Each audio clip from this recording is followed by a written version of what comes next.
Shalom Wisdomers, bertemu kembali di Wednesday Bible Wisdom. Hari ini kita akan melanjuti pembahasan kita tentang firman Tuhan. Kalau bulan lalu, di bulan Juni, kita telah membahas dua hal, yaitu tentang AI, dan bulan di Agustus ini kita akan ada dua tayangan berturut-turut di minggu ini dan minggu depan, tentang Yesus. Apakah Tuhan atau Nabi? Ya, banyak sekali diperbincangkan di masyarakat di luar, terus banyak konten-konten juga yang ada di YouTube membahas tentang hal ini, dan kita akan membahas pastinya dengan narasumber kita, Pastor Aruna Wirjolo kita. Dan sebelum kita belajar firman Tuhan, mari kita bersatu di dalam doa.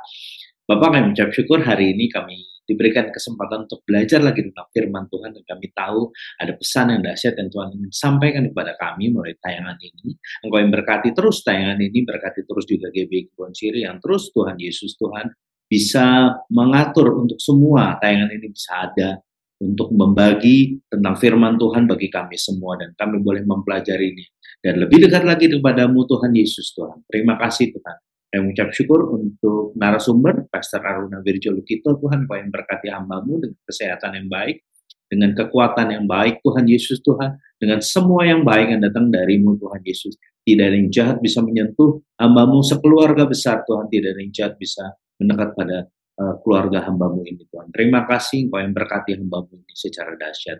Berkati juga GBI Kebon Siri, berkati juga Pastor Gunawan sebagai gembala di GBI Kebon Siri, Tuhan, Kau yang berkati hamba-Mu dan seluruh staf pengembalaan di GBI Kebon Siri berlimpah-limpah, Tuhan. Kau yang perluas, Tuhan Yesus, daerah daripada GBI Kebon Siri, Tuhan, Kau akan pakai lebih lagi dahsyat, Tuhan Yesus, untuk kemuliaan nama.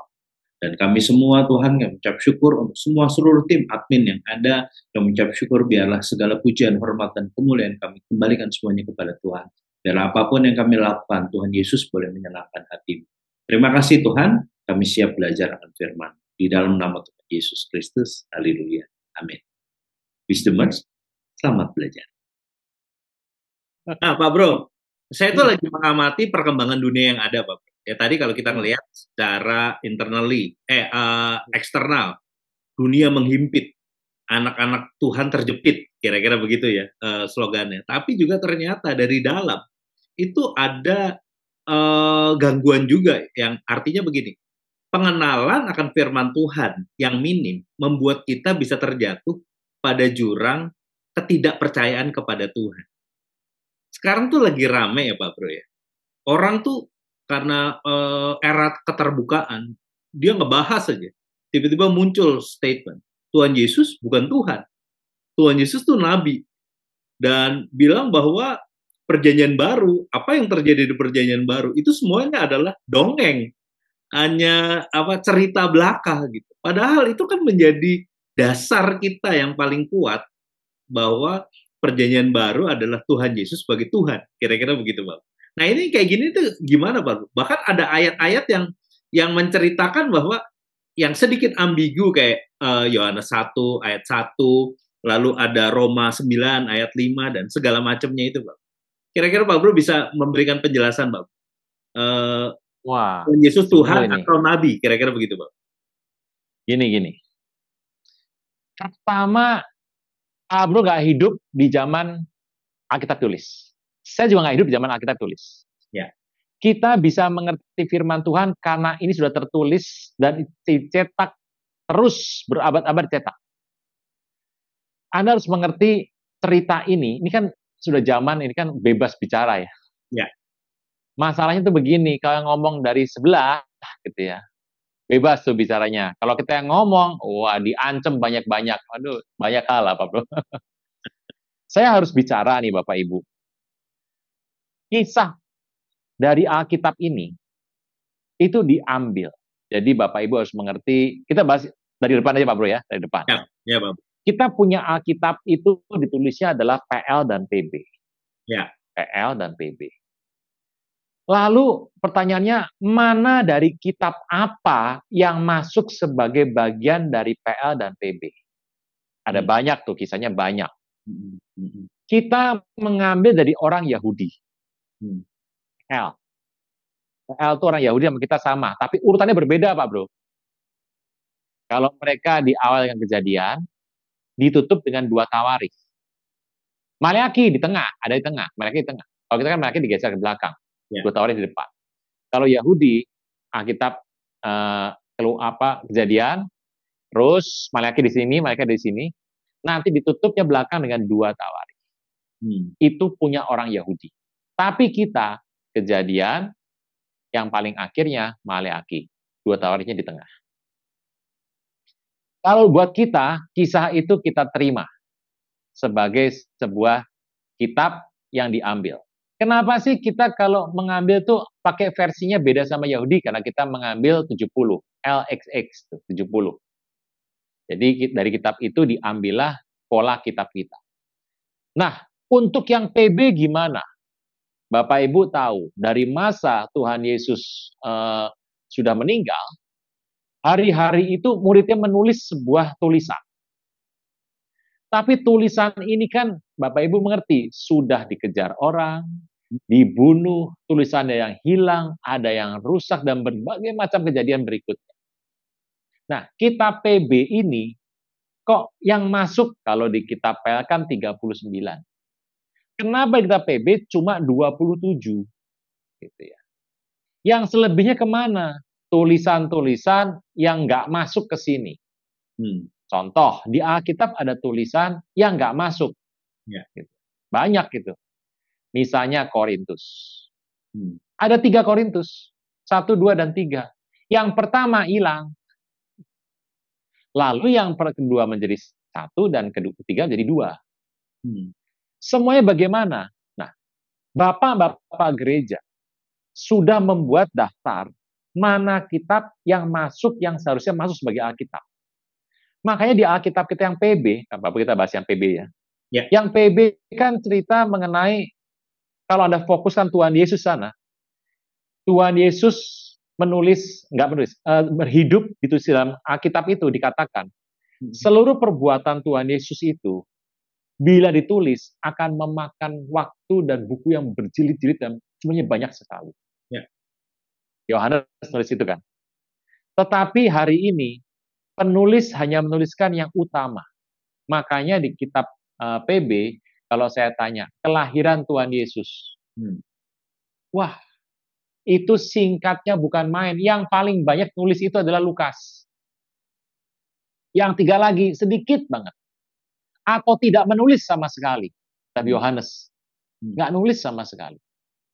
Tetapi kalau kematian Tuhan Yesus, ditulisnya panjang, lebar, dan lengkap.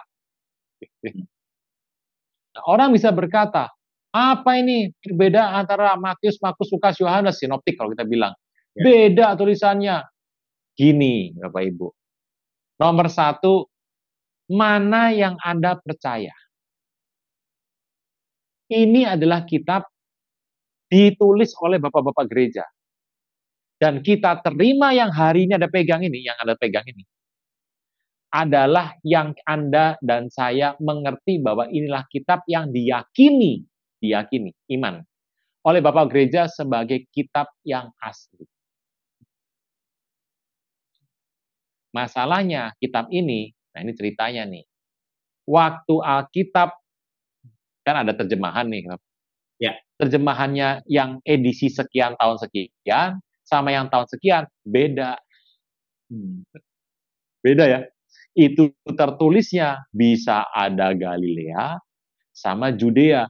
Galilea sama Yudea itu beda, Bapak Ibu. Ini yang benar yang mana, begitu ya. Lalu di Alkitab ada kata kurung. Itu ayatnya kok bisa ada kurung, kenapa gitu ya. Markus. Kenapa Markus itu di pasal terakhir itu Markus berhenti sampai 8 tuh, Markus berhenti sampai 8. Kata takut itu berhenti.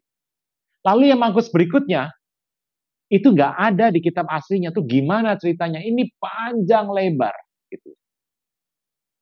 Bapak Ibu tahu, Alkitab ini bukan merupakan informasi yang lengkap dari buku-buku yang ada. Tapi kitab yang kita pegang ini, informasi lengkap maksud saya adalah dari buku-buku itu ada yang nggak masuk gitu ya. Karena mungkin hilang. Kenapa yang 66 ini Anda terima sebagai Alkitab? Saya mengerti dari 66 kitab ini, Tuhan bicara mengenai satu konsep keselamatan. Itu aja Pak Bro, konsep keselamatan yang diterima. Jadi nuansa yang diberikan dalam kitab ini, kalau Anda menceritakan, Pak, di sini nggak ada cerita mengenai sebuah cara mengusir setan. Caranya bagaimana? Ya Tuhan Yesus pernah lakukan. Tapi cara detailnya nggak ada. Gitu ya. Di sini hanya dikatakan mengenai pola cerita sorga mengenai keselamatan. Jadi Bapak bisa membaca di Alkitab, kenapa arahnya itu jelas. Pertobatan, keselamatan. Karena Alkitab diberitakan kepada Anda dan saya supaya Anda mengerti dan membaca. Tuntunan mengenai keselamatan itu Tuhan berikan kepada Anda dan saya. Gitu Pak Bro. Jadi kalau orang mau bilang, wah itu ada cerita dongeng. Ini, bagaimanapun kisah yang Anda pegang ini, 6 abad lebih dulu, lebih pertama ada 5-6 abad lebih dahulu ada sebelum kitab yang berikutnya. Bapak Ibu, kalau Anda mau percaya kitab Alkitab atau mau percaya yang belakangan tuh. Itu aja gampang. Nah, tapi kalau ngelihat di ayat-ayat Pak, dari pihak seberang itu kan bicara tentang ya itu tadi angle bahwa Tuhan Yesus bukan Tuhan, tapi itu adalah nabi karena akhirnya menyamakan dengan statement mereka di kitab mereka bahwa ada kesamaan tokoh yang sama kira-kira begitu Pak. Nah, tapi sebenarnya apa sih yang ini kan pertanyaan yang banyak dilontarkan Pak, dilontarkan gitu. Sebenarnya ada ayat yang benar-benar meyakinkan bahwa Tuhan Yesus adalah Tuhan itu kira-kira di mana Pak? Kebetulan tadi pagi saya itu baca Gerasa itu Pak Bro, si Legion. Ya, Legion, ya. Kan dia ngomong anak Tuhan begitu. Lah, iblis aja nyebut dia Tuhan gitu. Jadi buat saya harusnya ini angle ini udah bisa dijawab gitu. Nah, tapi ada ayat lain nggak kira-kira Pak Bro yang memperkuat? Banyak banget ya. Ini, kalau Tuhan Yesus adalah nabi, dia berkata kok, seorang nabi tidak terima di rumahnya sendiri. Ya. Dia bicara siapa? Dia bicara bahwa seorang nabi nggak terima rumahnya sendiri. Dia bicara dia nabi. Tetapi ada yang lebih dari itu. Kalau Anda membuka kitab Yohanes, pada mula adalah firman. Ya. Firman itu adalah itu bersama-sama dengan Allah. Jadi gini loh Bapak Ibu. Tuhan kita itu Allah itu Esa. Itu ya dan amin. Ya. Allah itu Esa. Orang Kristen percaya 3 kok. Nanti dulu Bapak Ibu. Tuhan itu Esa. Allah itu Esa. Firman Allah itu menjadi manusia. Firman-Nya menjadi manusia. Oh Tuhan nggak mungkin begitu. Lah kalau Tuhan nggak begitu bukan Tuhan dong. Gitu ya. Ya. Nah, firman Tuhan yang menjadi manusia ini disebutnya, dipanggil sebagai anak Allah. Tapi firman itu bersama-sama dengan Allah dan firman itu adalah Allah. Bapa itu Allah, firman itu Allah, dan rohnya Bapa adalah Allah. Tuhan tidak menjadi 3 gitu. Tuhan tetap 1. Tetapi dalam pergerakan di muka bumi, waktu Tuhan Yesus menjadi Tuhan di muka bumi, dia 100% Allah, 100% manusia gitu ya. Ya. Lalu siapa yang mati? Yang mati itu Yesusnya. Tuhan nggak bisa mati, Bapak Ibu. Tuhan tuh nggak bisa mati. Yang meninggal itu Yesusnya. Tuhan Yesus berkata, aku berkuasa untuk melepaskan nyawaku. Aku berkuasa untuk mengambilnya kembali. Aku loh dia bilang, aku. Padahal kata lain dikatakan, roh yang membangkitkan dia dari orang mati, itu dibangkit. Tapi Tuhan pernah berkata, aku berkuasa mengambil dan melepaskan. Mana yang betul? Kita harus melihat Pak Bro. Di Alkitab, kalau ada 2 hal dikatakan, ada 2 informasi harus terima bersama-sama. Gitu. Yeah. Itu satu ciri tuh. Ada Yeriko, masih ingat Yeriko. Yesus keluar dari Yeriko, satu kitab lagi, maka Yesus akan masuk ke Yeriko. Yang benar yang mana? Akan masuk Yeriko atau akan keluar dari Yeriko? Berarti Yeriko ada dua. Ya. Jadi informasi yang dua itu di Alkitab dianggap sebuah informasi yang benar dua-duanya. Jadi dia Tuhan, ya dia Tuhan. Dia 100% Tuhan, 100% manusia. Nah, cerita ini orang bilang, oh enggak. Bagaimana mungkin waktu jadi manusia dia juga menjadi seorang Allah? Enggak mungkin. Gini, bagi manusia hal tidak mungkin. Tapi bagi Tuhan hal itu mungkin. Nah, Pak Bro, kita bisa diberikan ini, Pak Bro, info. Ayat mana yang menyebutkan bahwa Tuhan Yesus adalah Tuhan, Pak, di Alkitab? Banyak, Pak Bro. Gini aja lah. Yohanes 13:13. Bagus tuh. Yohanes 13:13. Nah, ini nyanyikan aja, Pak Bro. Engkau menyebut aku guru dan Tuhan, dan katamu itu tepat. Dia bilang tepat kata-kata, aku tuh guru dan Tuhan. Benar itu. Benar tuh? Yohanes 13:13, Pak Bro ya? Ya, katamu itu tepat sebab memang akulah guru dan Tuhan. Oh iya. Iya. Itu satu loh, baru satu. Nah, jadi gini, satu pertanyaan dijawab dengan satu di Alkitab cukup gitu. Nah, jadi sebutan Yesus itu adalah Tuhan dalam bentuk anak Allah atau anak manusia. Jadi bukan anak Allah tuh anak Allah, Allah punya istri dong. Firman keluar dari mulut Allah dan menjadi manusia. Jadi ada Bapa, ada Firman, ada Roh. Anak adalah Firman, gitu. Yeah. Ekstensinya nggak berubah, ya Allah, gitu loh. Ucapan saya dari mulut saya keluar ini, kalau Pak Bro dengar saya, kalau saya nggak, ini tutup hitam semua, ada suara saya. Orang bertanya, siapa itu? Orang pasti bilang itu Aruna. Nah, Pak Bro, kalau ngomong tadi anak Allah, kalau nggak salah, Daud dan beberapa orang di Perjanjian Lama itu disebut juga anak Allah, Pak. Nah, apakah ini hal yang sama dengan penggambaran daripada Kristus Yesus sebagai anak Allah, Pak? Daud bukan disebut sebagai anak Allah. Jadi di Alkitab itu kata anak Allah, jadi Allah, bahasa Allah juga lagi rame nih Pak Bro. Ya. Ada yang bilang itu kan bahasa diambil bukan dari Alkitab kita, gitu ya. Pak Bro harus mengerti, orang-orang Arab pada abad pertama, saya bilang abad pertama itu berarti sebelum abad-abad kesekian tuh. Ya. Hari itu orang Arab sudah menyebut Elohim dengan panggilan Allah. Jadi kalau sekarang Anda menyebut Allah, ya sama dengan orang-orang. Elohim adalah Allah. Nah, kemudian kalau orang mengatakan, oh Allah itu ada dewa kami. Allah sebagai sebutan, sandang, dan Allah sebagai nama itu berbeda. Nah, kalau sama-sama Allah, ya mau yang gini, abad pertama sudah menggunakan nama Allah. Kalau ada orang-orang begitu menggunakan nama Allah, ya yang Anda bisa tahu sendiri yang benar yang mana. Ini seperti yang Pak Bro pernah menjelaskan di tayangannya Pak Bro, bahwa Abraham juga menyebut istilah waktu itu ya Pak Bro ya. Itu banyak istilah-istilah di Alkitab dan terutama oleh karena ada terjemahannya.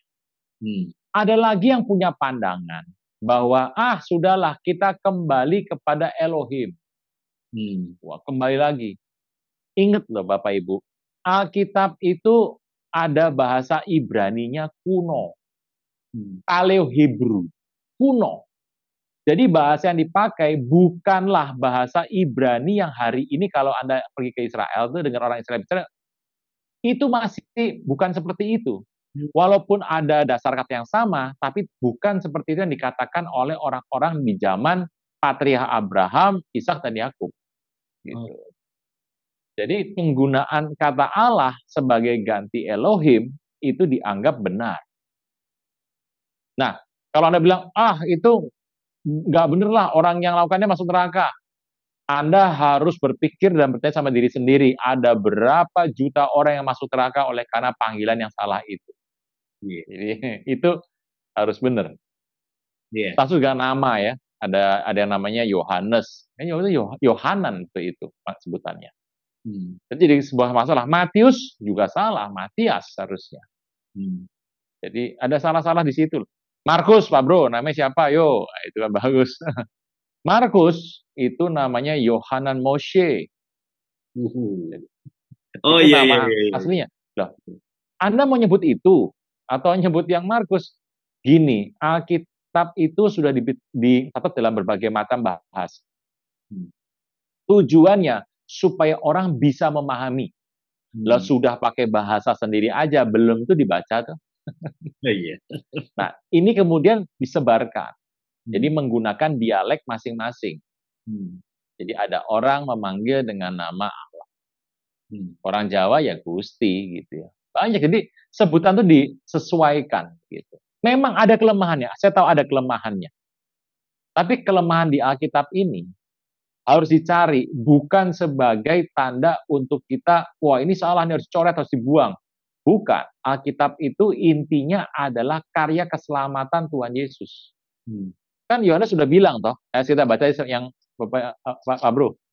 Bacalah, ini bagus banget ini dari Yohanes 20 ayat 30. Memang banyak tanda yang dibuat Yesus depan mata murid-muridnya, banyak banget, tapi tidak tercatat dalam kitab ini. Lawang Yohanes tuh bener kok, Alkitab yang di Yohanes kan cuma ada sampai 21. Yohanes 21 pasal. Dan pasal juga dibuat pada abad berapa? Setelah penulisan Alkitab. Makanya tidak tercatat semua dalam kitab ini, tetapi semua tercantum di sini telah dicatat. Supaya kamu percaya. Jadi yang penting telah dicatat. Supaya kamu percaya bahwa Yesuslah Mesias. Tuh. Yesuslah Tuhan. Anak Allah, supaya kamu oleh iman nurani hidup dalam namanya. Itu penting. Tuh. Yang penting adalah, yang penting di sini telah dicatat. Supaya engkau percaya bahwa Yesus adalah Mesias. Nah, Mesias itu bukan orang biasa. Anda mungkin mengatakan, wah Mesias itu adalah ya di bawah Tuhan sedikit lah. Oh nanti dulu. Alkitab berkata, seluruh kepenuhan Tuhan yang luar biasa penuh itu, ditaruh yang mendukungnya adalah sebuah kepala. Ini mendukung. Jadi penuh banget ya. Penuh. Tuhan itu kan nggak terbatas, Pak Bro. Ditaruh dalam Yesus. Lah, Yesus tuh bisa menampung semua. Tuhan tidak terbatas. Sesuatu yang bisa menampung tidak terbatas, pasti nggak terbatas juga, Pak Bro. Ya. Nah, itulah saya harus ingat. Jadi, Yesus adalah Mesias. Mesias itu disebut anak Allah. Karena posisinya di muka bumi sebagai manusia. Gitu, Pak Bro. Jadi aman. Anda percaya Alkitab ditulis karya keselamatan Tuhan nomor 1. Yang lain-lain mah tambah-tambahan aja, Pak Bro. Nah, ini Pak Bro, yang menarik sekali adalah di Kamus Besar Bahasa Indonesia dituliskan ada perbedaan arti kata Tuhan dan Allah. Tuhan itu adalah Tuhan yang mempunyai kuasa, mempunyai mukjizat dan lain-lain. Sedangkan Allah penggambarannya adalah Allah itu Esa. Nah, di dalam Alkitab penggunaan nama Allah dan Tuhan itu dicantumkan di sana, Pak. Nah, terus akhirnya orang bertanya, merefer kepada KBBI, berarti Tuhan Allah itu adalah Tuhan Esa, berarti tidak Tritunggal. Kira-kira begitu, Pak. Memang itulah yang sering kali, Anda harus ngerti ya. KBBI sama Alkitab ini dua Alkitab loh.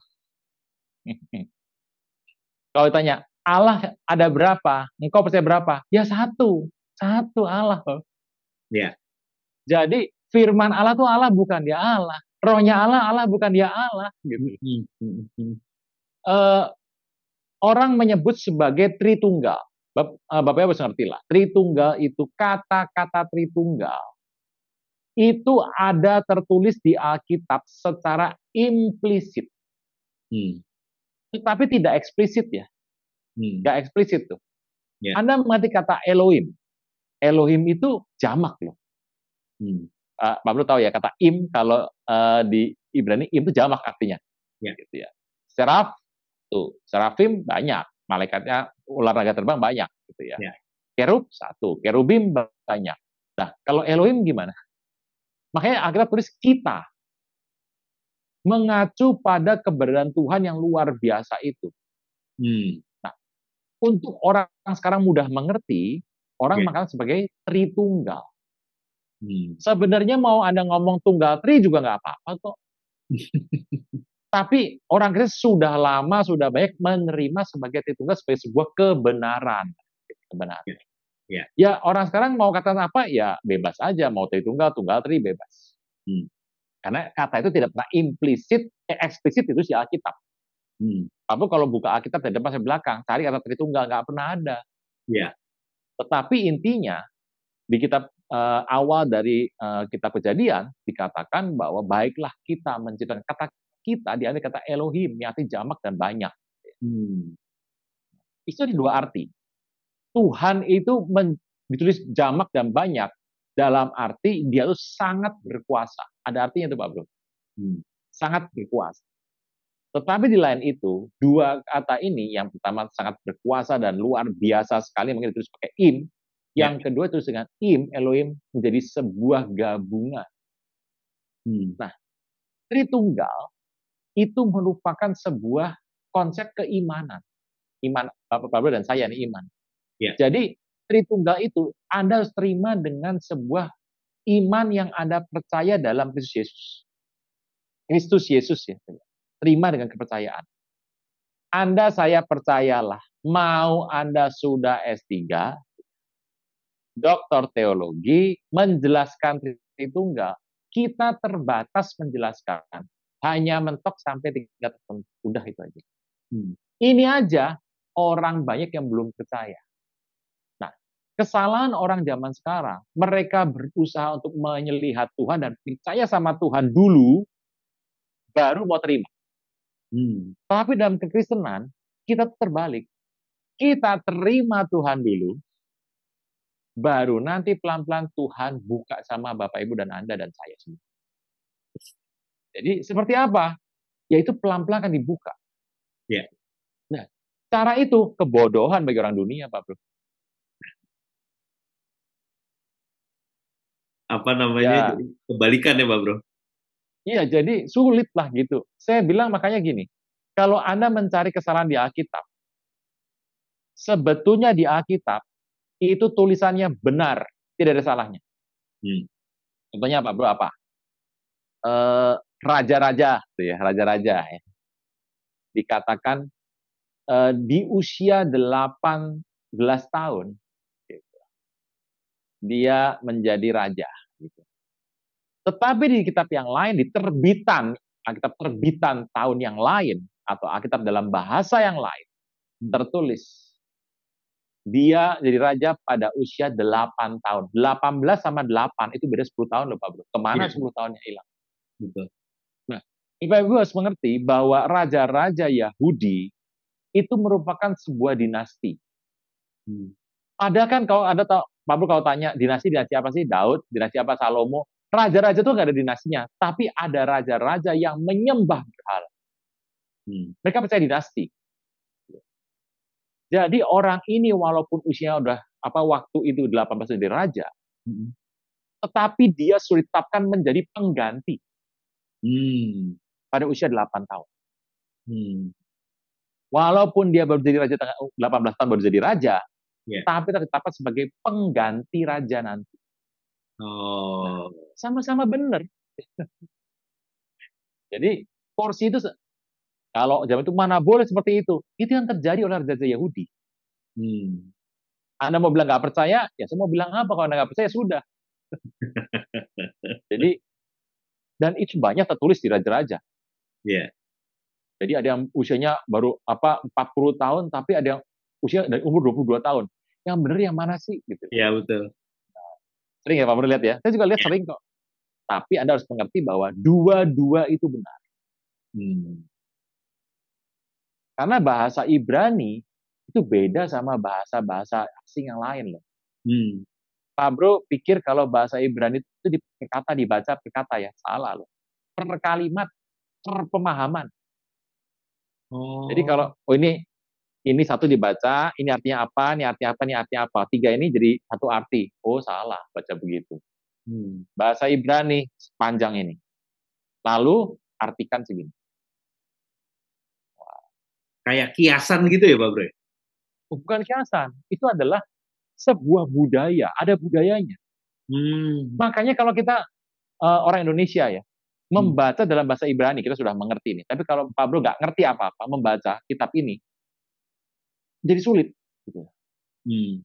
Jadi Alkitab itu merupakan kitabnya pakai bahasa Ibrani, yang diartikan dalam sebuah kalimat. Pemahaman itu yang diartikan. Bayangkan bagaimana kita menerjemahkan itu dalam kitab dalam bahasa Indonesia. Pasti ada melesetnya. Iya. Cerita itu nggak pernah diceritakan kalau ada debat ya. Debat nggak pernah diceritakan. Kisah ini harus mengerti. Anda buka terjemahan kitab Ibrani, Anda buka salah satu kitab aja, buka teks Ibrani. Di handphone Anda banyak juga teks Ibrani. Buka. Di situ, kalau Anda baca, unik sekali, aneh banget. Ibrani satu kata. Ada gabung kata ini, nggak jalan apa-apa, Pak, nggak jalan apa-apa. Makanya harus dibaca satu pemahaman, diterjemah. Terjemahan itu menjadi rumit. Misalnya Pak Bro Saul, itu ada di 1 Samuel. 1 Samuel 15, ayat 27. Saya bacakan ya. Ketika Samuel berpaling hendak pergi, maka Saul memegang puncak jubah Samuel, tapi terkoyak. Ayat 28. Kemudian berkatalah Samuel kepada Saul, Tuhan telah mengalihkan daripadamu jabatan raja Israel pada hari ini dan telah berikannya kepada orang lain lebih baik dari kepada Daud. Orang waktu membaca ini ya aman, jabatan raja. Tapi kalau itu dilihat aslinya, itu adalah satu kuasa, bukan jabatan, di muka bumi jabatan itu ada seperti presiden, jabatan. Ini bukan. Pengurapan yang menjadikan kau raja. Ini bukan jabatan raja. Nah, untuk mempermudah jabatan, tulislah gitu loh. Tapi adalah kuasa Tuhan yang diberikan, yang melingkupi Saul, sehingga dia menjadi raja. Kamu masih ingat nggak? Waktu Saul main kecapi, Saul tuh kerasukan setan. Lalu Daud itu main kecapi, rohnya pergi. Tapi satu ketika Saul main bunuh Daud. Kita buka aja. Saudara-saudariku yang terkasih, hanya Yesus yang sanggup melepaskan Anda dari segala kesalahan dan dosa. Selalu ada waktu bagi Dia, tetapi tidak selalu ada waktu bagi Anda. Mari ucapkan doa berikut dengan yakin. Tuhan Yesus, ampuni segala kesalahanku dan segala dosaku. Saat ini, dengan sadar dan rela, aku mengundang Engkau sebagai Tuhan, Raja, dan Juru Selamat hidupku. Terima kasih Tuhan Yesus untuk namaku telah dicatat di dalam kitab kehidupan. Amin.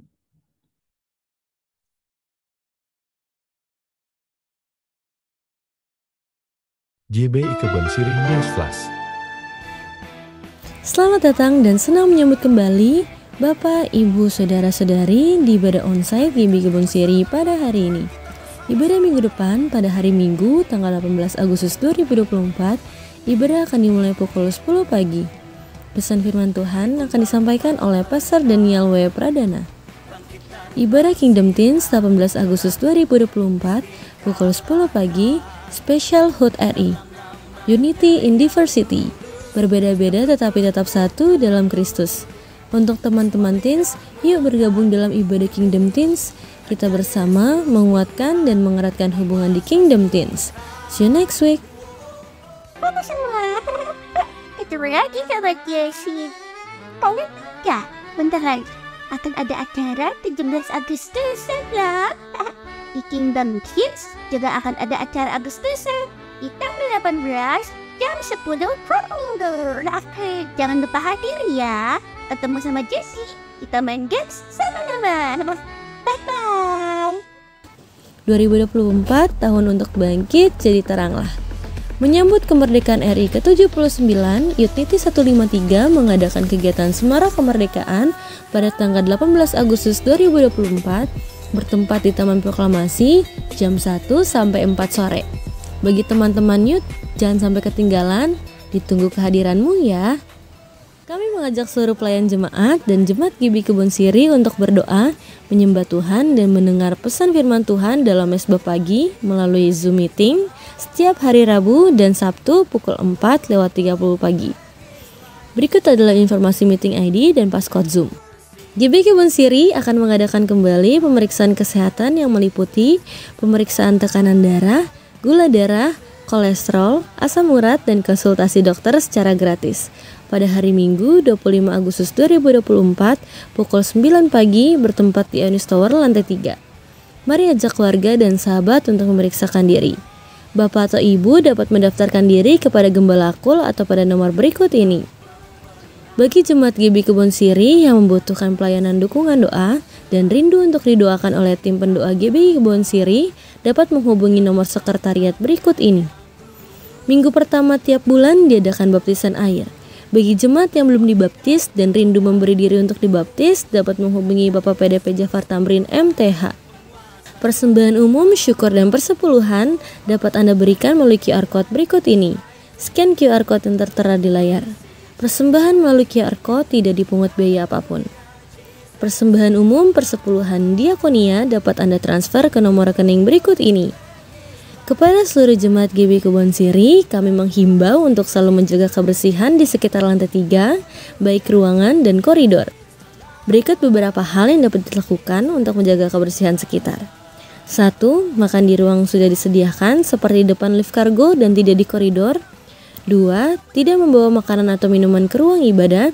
3. Membuang sampah pada tempatnya. Untuk kenyamanan bersama, terima kasih. Demikianlah GB Kebon Siri News Flash hari ini.